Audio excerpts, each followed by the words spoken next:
Hey guys, it's Nick the Booksmith. Welcome back, welcome back. Today I thought I would briefly go over a list of basic supplies that someone might need in getting started with bookbinding, journal making, that kind of thing. I've been getting a lot of questions lately from some of the newer subscribers. What do I use? What kind of tools do I need to have? Do I have any of this stuff already in my house? And the answer is probably.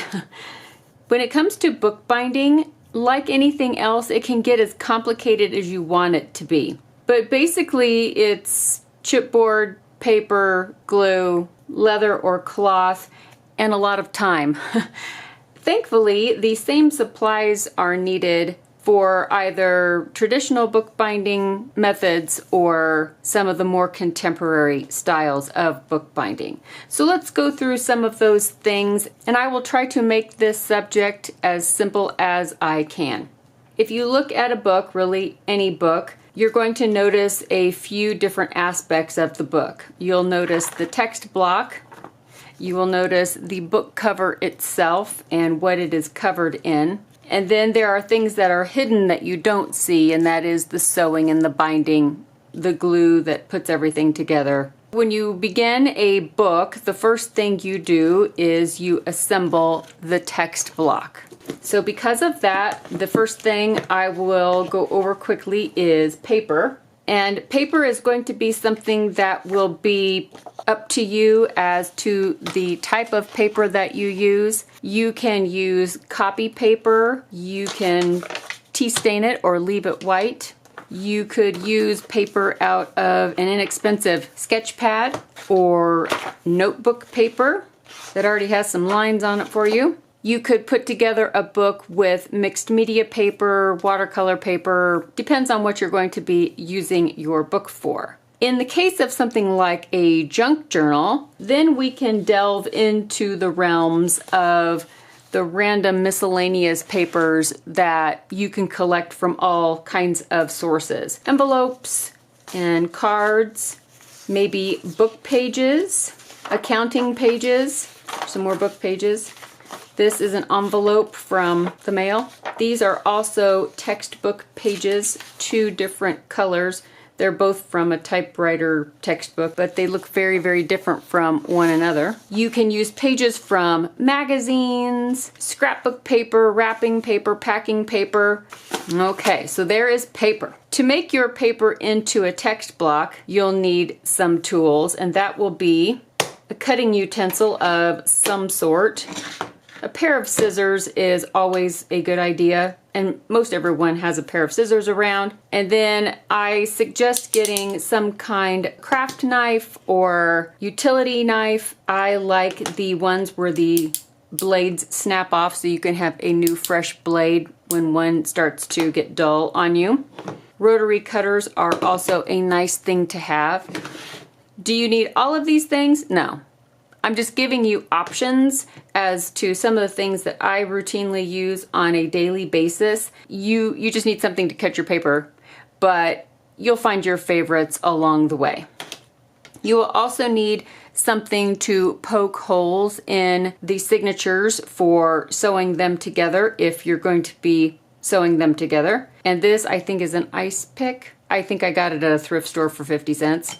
If you don't have anything like that, you can always use a large-eyed needle. You're going to need one anyway to sew your signatures together, so it can do double duty. As far as needles are concerned, I like a large eye sharp needle. Size is irrelevant. It is whatever is most comfortable for you to use. You're also, if you're going to be sewing your signatures together, you will need some kind of thread. Traditionally, what is used is either ligature silk, waxed linen. Those are the two main threads that are used in bookbinding. But sometimes it's hard to get a hold of those specialty supplies. So some options that you could use is upholstery thread, and it can just be any brand. It doesn't really matter. This is pretty strong stuff. This is not cotton, it is a polyester blend, I believe. And this is a utility thread for quilting and heavy-duty sewing. I've also used embroidery floss. There are 6 strands that are woven together to make the thread, and you can separate them as need be. If your signatures are very thin, meaning you don't have very many pages or it's nice thin paper, you can get away with a thinner thread. If you are sewing together thick, heavy papers, like mixed media paper, watercolor paper, or you're going to have signatures that have a lot of pages in them, you can get away with a thicker thread. I also keep around a chunk of beeswax, and then that way I can run the thread through the beeswax and get it a coating of wax on the outside of the thread. And that helps add some grip to it so that when you tie knots, the knots stay nice and snug. And it also slips through the paper really easily when you're sewing it through. You know how cotton thread can get all knotted up, and yeah, it's maddening. It will still tend to do that on occasion, especially if your thread is really, really long. But if you wax it, it does help. A bone folder is nice when you are folding your signatures together to crease that fold. They are very inexpensive. You can get them made out of real bone or Teflon or acrylic, all kinds of materials. But there's probably also something around your house that you could use as a bone folder if you don't have one. So no worries about that at all. You just need something with a slightly rounded edge, something that will put pressure against your papers without ripping it. I've even used the back of a spoon before, just a regular metal spoon. You can look around your house and see what you can find. Okay, next. You're also going to need glue. I recommend an archival PVA. I buy it by the gallon just because it's more economical that way. And as long as you keep the lid nice and snug, it won't dry out on you. It doesn't go bad. So for me, it's just easier to buy it by the gallon, then I'm not running out all the time. I get these condiment bottles and they have the little squeeze top, which is great for applying glue where you need it, and then you can brush it out if you want to. It's got this little cap that keeps everything airtight-ish, and then that way I can apportion out 8 ounces at a time. It's a lot easier to handle this way instead of getting out the gallon jug. The glue will be used for different kinds of things throughout your bookmaking process. If you are sewing your signatures together, once the signatures are sewn together, a lot of times the stitching is glued together on the spine of the text block. If you are doing a glued binding and not sewing the pages together, then you will definitely need glue. So glue comes into play before we even get to building the book cover itself. So let's talk about the book cover. Chipboard is the standard chipboard, gray board, mill board, whatever it is that you call it. It's going to be the standard for most book covers. It comes in different thicknesses. So depending on the size of book that you'll be making, you can choose accordingly. If you are making a book that is this size, you don't need to use 3mm chipboard. That would be too bulky and unwieldy. But if you're building a large book, or even a standard maybe 8.5 by 5.5 size book, then you can use the thicker chipboard. But chipboard comes in all kinds of forms and fashions. Probably even have some around your house. This was the back of a notebook. So this is chipboard, and it's probably just under, it's probably 1mm thick, I would say. This too was the back of a notebook of some kind. This, of course, the front of a notebook, but it's nice, sturdy material. This is an old binder, like a 3-ring binder that I kept because even though this is a very thin chipboard, it's pretty sturdy. I think this was some kind of packing material that came in a box. Now take note that this is not cardboard. I know that around the world there are different names for chipboard. In the US, what we call cardboard would be something like this that has the little spaces in between the layers. This is not what I'm talking about when I'm saying to build a book, that this is what you would use. But I know that in other parts of the world that they call what we call chipboard, they do call it cardboard. So depending on where you are, there will have different names. But don't use the stuff that has the little holes on the side, the perforations. It's just not sturdy enough. It can be used in certain situations. I wouldn't recommend it. Your mileage may vary. Get the solid filled board that is sturdy all the way through. If you are going to be making more of a soft cover book, a fabric journal, one signature, you can even use something like a manila folder. That will be fine enough for a soft, more flexible style book cover. So look around your house, save the backs off of your notebooks and your other paper pads and that kind of thing. You might be surprised where you might find some chipboard around your house. Another thing that I have gotten in the past is mat board, and that is the board that is cut for matting around pictures or portraits. That is a nice chipboard for the most part, a little bit thinner than this. It's probably 2 mil. Pretty nice stuff though. Another option would be using a book cover from a book that has been gutted. I don't know how many people out there end up recycling books because maybe they have a set of encyclopedias that Aunt Josephine gave them from 1973. The information in them isn't relevant anymore. And they're like, well, what are we going to do with all these books? And I don't want all these, all that stuff. You can take the pages out and recycle the pages or use them in your journals too. But you can take them apart and use the pieces to make your own books. The difference in using a ready-made cover from another book is that you make the text block second because you already have the book cover.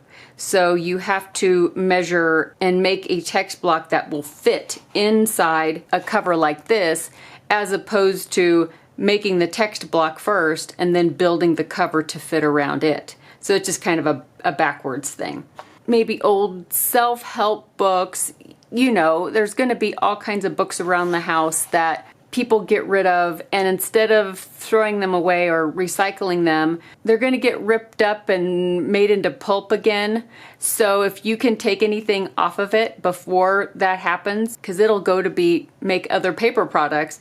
But if you want the cover off of it to use that is also recycling, because you aren't buying chipboard that goes in there. You don't have to buy anything to cover it. It's still better for the environment because you're using something that has already been created. You're just using it for another purpose. So this is another option for a book cover. If you do make your own cover, you're going to need something to cover it with. Traditionally, that would be a bookbinding leather or a book cloth. This is a commercial book cloth. It can have different textures and colors, thicknesses, all kinds of book cloth out there.